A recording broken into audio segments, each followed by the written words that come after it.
Sir ମତେ କହୁଛନ୍ତି କି ତତେ ଆମେ ଭୁଲରେ ଡାକି ଦେଇଛୁ, ଆମର ଭୁଲରେ କିଛି ଆମର ତ୍ରୁଟି ଅଛି, ଯୋଉଥିପାଇଁ ତତେ ପୁଣି ତୋର ବ୍ୟାକ୍ ତତେ ମୁଁ ଯେତେବେଳେ କହିଲି ଯେ କ'ଣ ମୁଁ ମତେ କାହିଁକି ଡାକିଲେ, ମୋର ସିଏଲସି ନେଇ ଆସିଛନ୍ତି, ମୁଁ ଏବେ କରିବି କ'ଣ, ମୋ କ୍ୟାରିୟର ବର୍ବାଦ ହବ, ନାହିଁ ମୋ ଉପରେ ବହୁତ ପ୍ରେସର ଅଛି, ମୁଁ ତତେ ଭୁଲରେ ଡାକି ଦେଇଛି, ତ ଆଡମିସନ ହେଇପାରିବନି, ତତେ ଆମେ ଯୋଉଠି ଆସିଥିଲୁ ସେଇଠିକି ଆମେ ଇଏ କରିଦେବୁ। ମୁଁ ସାର୍ ସେମିତି ନିୟମ ନାହିଁ ନା, ଆମେ ସବୁ କରିଦେବୁ, ତତେ ଟେନସନ ନେବାର ନାହିଁ, ତୁ ଯୋଉଠିକି ଆସିଥିଲୁ ସେଇଠିକି ଆମେ ପଠେଇଦେବୁ। ମୋ ସିପିଏଟି ଏକ୍ଜାମର ମେରିଟ୍ ବେସିସ୍ରେ ମୋର ୱେଟିଂ ଲିଷ୍ଟରେ ନାଁ ଆସିଥିଲା ଉତ୍କଳରେ। ମୋର ଫାର୍ଷ୍ଟ ସିଲେକ୍ସନରେ ମୁଁ ଏଫଏମ୍ ୟୁନିଭର୍ସିଟିରେ ଆଡମିସନ ହେଇଥିଲି।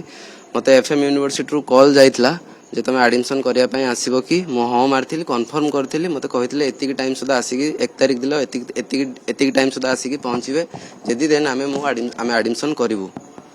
ମୁଁ ଆସିଲି, ତାଙ୍କ ଟାଇମ୍ ଅନୁଯାୟୀ ଯୋଉ ରିଗାର୍ଡିଂ ଟାଇମ୍ ଦେଇଥିଲେ ସେ ମୁଁ ଆସିକି ପହଞ୍ଚିକି ଆଡମିସନ କରିଥିଲି। ଆସିକି ପହଞ୍ଚିଲି, ମୋ ସିଏଲସି ସେମାନେ ନେଲେ, ମୋତେ ଆଡମିସନ ତାଙ୍କର ଯିଏ କ୍ଲର୍କ ଥିଲେ ମୋତେ ସେ ତାଙ୍କ ଆଡମିସନ ଫର୍ମ ଦେଲେ। ମୁଁ ଆଡମିସନ ଫର୍ମ ଫିଲ୍ଅପ୍ କଲି, ମୋର ଯେତିକି ଭ୍ୟାଲିଡ ଡକୁମେଣ୍ଟ ସେମାନେ ମୋର ଭେରିଫାଏ କଲେ, ଭେରିଫାଏ କରିକି ଉତ୍କଳ ୟୁନିଭର୍ସିଟିରେ ନେଇକି ମୁଁ ଆଡମିସନ ସବମିଟ୍ କଲି। କଲା ପରେ ମୋତେ ସେ କହିଲେ କି 5:30 ବେଳକୁ ସାର୍ ଆସିବେ, ସାର୍ ଆସିଲେ ତମର ଆଡମିସନ ହବ। ସେଦିନ ଆଉ ସାର୍ ଆସିଲେ, ସେ ମେ ବି କୋଉ ୟୁନିଭର୍ସିଟି କାମରେ ଯାଇଥିଲେ, ମେ ବି ମୁଁ ଶୁଣିଥିଲି, ବାକି ସାର୍ ସିଏ ବି କହୁଥିଲେ ଯାଜପୁର କି କୋଉଠି ସମଥିଙ୍ଗ ଯାଇଛନ୍ତି। ତାପରେ ମତେ ତା ପରଦିନ କିଛି ବି କନଫର୍ମେସନ, ସେଦିନ କିଛି କନଫର୍ମେସନ ହେଲାନି। ଅକ୍ଟୋବର 2 ଥିଲା, ସେଦିନ ହଲିଡେ ଥିଲା। ମୁଁ ବାକି ମୋ ତରଫରୁ ସାର୍କୁ ଫୋନ କରିଥିଲି। ସାର୍ ମତେ କହୁଛନ୍ତି କି ତତେ ଆମେ ଭୁଲରେ ଡାକି ଦେଇଛୁ, ଆମର ଭୁଲରେ କିଛି ଆମର ତ୍ରୁଟି ଅଛି, ଯୋଉଥିପାଇଁ ତତେ ପୁଣି ତୋର ବ୍ୟାକ୍ ତତେ ମୁଁ ଯେତେବେଳେ କହିଲି ଯେ କ'ଣ ମୁଁ ମତେ କାହିଁକି ଡାକିଲେ, ମୋର ସିଏଲସି ନେଇ ଆସିଛନ୍ତି, ମୁଁ ଏବେ କରିବି କ'ଣ, ମୋ କ୍ୟାରିୟର ବର୍ବାଦ ହବ, ନାହିଁ ମୋ ଉପରେ ବହୁତ ପ୍ରେସର ଅଛି, ମୁଁ ତତେ ଭୁଲରେ ଡାକି ଦେଇଛି, ତ ଆଡମିସନ ହେଇପାରିବନି, ତତେ ଆମେ ଯୋଉଠି ଆସିଥିଲୁ ସେଇଠିକି ଆମେ ଇଏ କରିଦେବୁ। ମୁଁ ସାର୍ ସେମିତି ନିୟମ ନାହିଁ ନା, ଆମେ ସବୁ କରିଦେବୁ, ତତେ ଟେନସନ ନେବାର ନାହିଁ, ତୁ ଯୋଉଠିକି ଆସିଥିଲୁ ସେଇଠିକି ଆମେ ପଠେଇଦେବୁ। ତାପରେ ମୁଁ ମାନିଲିନି। ତାପରେ ମତେ କୌଣସି କନଫର୍ମେସନ ନାହିଁ। ମୁଁ ଆସିକି ପିଜି କାଉନସିଲରେ ପଚାରିଲି ନା, ହଁ ତମର ଆଡମିସନ ହବ, ଆମେ ଦେଖୁଛୁ କ'ଣ କରିହବ କ'ଣ ନାହିଁ। ଟୋଟାଲି ମତେ ହାରାସମେଣ୍ଟ, ମୁଁ ମେଣ୍ଟାଲି ମତେ ଟର୍ଚର କରିକି ମୋ ଫୋନ ଉଠାଉନାହାନ୍ତି, ମତେ କିଛି ବି ଅପଡେଟ ଦଉନାହାନ୍ତି କି ମୁଁ ଆଡମିସନ ହେଲି କି ନ ହେଲି। ବାକି ୟା ପୂର୍ବରୁ ସାମ୍ସ ପୋର୍ଟାଲରେ ଉତ୍କଳ ୟୁନିଭର୍ସିଟିରେ 24ଟା ସିଟ୍ ଥିଲା, ଇନଟେକ୍ 24 ଥିଲା, ଆଡମିସନ 23 ଥିଲା, ଭ୍ୟାକେଣ୍ଟ 1 ଥିଲା। ବଟ୍ କାଲି ଏମିତି ହଉଛି କି ଇନଟେକ୍ 24 ଅଛି, ଆଡମିସନ ବି 24 ଅଛି, ଭ୍ୟାକେଣ୍ଟ 0 ହେଇଯାଇଛି। ଯଦି ମୁଁ ବି ତ ଦେଇଥିଲି ଫର୍ମ, ମୋର ଯଦି ଆଡମିସନ ହେଇଛି ଦେନ୍ ମତେ କିଛି ବି କୌଣସି ବି କନଫର୍ମେସନ ଦେଇନାହାନ୍ତି।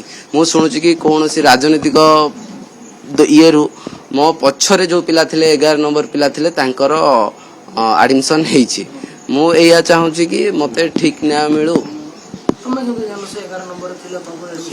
ସେମାନେ ସାର୍ ହିଁ କହୁଛନ୍ତି, ସେ ଯୋଉ ଆମର ଯିଏ ଏଚଓଡି ଅଛନ୍ତି, ଯାହା ପାଖରେ ଆମେ ଇଏ କରୁଥିଲୁ, ସେ ହିଁ କହିଲେ ତା ରୁଦ୍ର ସାର୍, ସେ କହୁଛନ୍ତି କି 28 ତାରିଖ ସୁଦ୍ଧା ସେ ଡିପୋଜିଟ୍ କରିଦେଇଛି ତା ସିଏଲସି, ସେ ଆଡମିସନ ନବ, ତୋର ହେବନି ଆଡମିସନ ନବ। ବାକି ମୋରି ଆଗରେ 30 ତାରିଖ ଦିନ ଯେତେବେଳେ ମତେ କନଫର୍ମେସନ ଦେଇ ନଥିଲେ, 30 ତାରିଖ ଦିନ 2 ଜଣ 4 ନମ୍ବର ପିଲା ଆଉ 6 ନମ୍ବର ପିଲାଙ୍କର ଆଡମିସନ ହେଇଥିଲା। 30 ତାରିଖ ଦିନ ସିଏ ସିଏଲସି ଦେଇକି ଆଡମିସନ କରିଛନ୍ତି। ଆଉ ସାମ୍ସ ରେ ବି 4 ଅକ୍ଟୋବର ପର୍ଯ୍ୟନ୍ତ ଘୁଞ୍ଚିକି ଡେଟ୍ ହେଇଛି। 4 ଅକ୍ଟୋବର ପର୍ଯ୍ୟନ୍ତ ମୋ ପାଖରେ ଯଥେଷ୍ଟ ପ୍ରମାଣ ଅଛି। 4 ଅକ୍ଟୋବର ପର୍ଯ୍ୟନ୍ତ ଡେଟ୍ ଘୁଞ୍ଚିଛି। କାହା ଚାପରେ 9 ନମ୍ବର ଥିଲା ତମକୁ ଆଡମିସନ ମିଳିଲା ଯେ 11 ନମ୍ବର ଥିଲା ତାକୁ ଆଡମିସନ ଚାପ ଦେଇଛି କି? ଚାପ କୌଣସି ଆମ ରାଜ୍ୟ ସରକାରଙ୍କ ଇଏରୁ ବୋଧେ ହେଇଥିବ, ଯୋଉ ଏଙ୍କ ପାଖରେ ଯେତିକି କ୍ଷମତା ଆସିଲା କୋଉଠୁ ଯେ ମତେ ପଛକୁ ଦେଇକି ମୋ ପଛ ପିଲାକୁ ଆଗକୁ ଦେବେ। ଯେକୌଣସି ତ ଗୋଟେ ବଡ ଇଏରୁ ଚାପ ପଡିଥିବ ନା। ଆଉ ସାର୍ଙ୍କର ବି ତାଙ୍କର ଚାକିରି ପ୍ରତି ଭୟ ଅଛି। ସେ ଫୋନ କରି କହୁଛନ୍ତି ମୁଁ ଚାକିରିଟେ କରିଛି, ମୁଁ କଣ କରିବି, ମତେ ପ୍ରେସର ପଡୁଛି, ଏମିତି କାହିଁକି କହୁଛନ୍ତି? ମୁଁ କଣ ଭୁଲ କରିଥିଲି? ମତେ ଡକା ହେଲା, ମୁଁ ତ ନିଜେ ଉତ୍କଳ ଆସିନଥିଲି ନା, ମତେ ଉତ୍କଳରୁ ଫୋନ ଯାଇଥିଲା। ମତେ ନ୍ୟାୟ ନ ମିଳିଲେ ମୁଁ ଏଠୁ ଧାରଣାରୁ ଉଠିବିନି।